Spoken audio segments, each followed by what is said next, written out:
In Africa, the second largest continent in area and population, transport is a critical issue.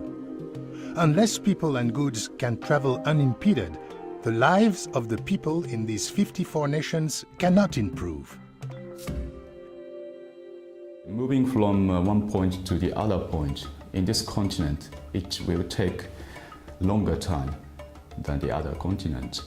So in order to enhance this kind of mobility, we need the roads or the highways, or the airport, or the railways. This is really the problem in this continent, and we are lacking of this kind of physical transport infrastructure. Since 2000, the African Development Bank has committed more than $11 billion to transport, 1/4 of its portfolio today. Transport in Africa evaluates how effective the investment has been and presents lessons learned for future efforts. The report presented 3 key messages. First, that the bank has given priority to regional transport projects.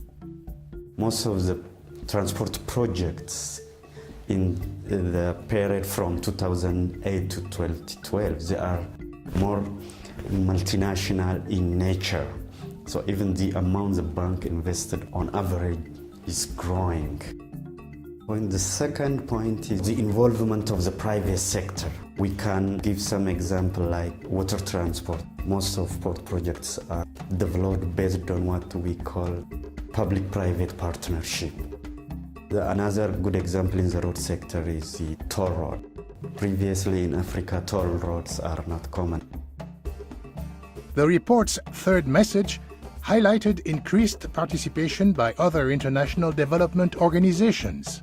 I don't think that we only, African Development Bank, solve this issue with our limited resources.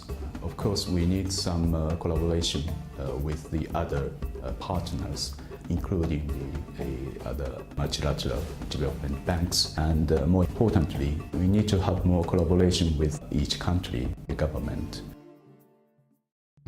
Of the entire bank transport investment in 2012, nearly 78% was allocated for road infrastructure. By such investment, the people's mobility, accessibility have been drastically improved. But at the same time, the people are suffering from the very, very high transport costs and the transportation time. This is partly because of the lack of physical infrastructure. But at the same time, this is because of the lack of soft infrastructure. The soft infrastructure is the system of the logistics chain which connects from port to the landlocked countries' dry port. 16 landlocked countries in Africa must receive and send their goods across borders.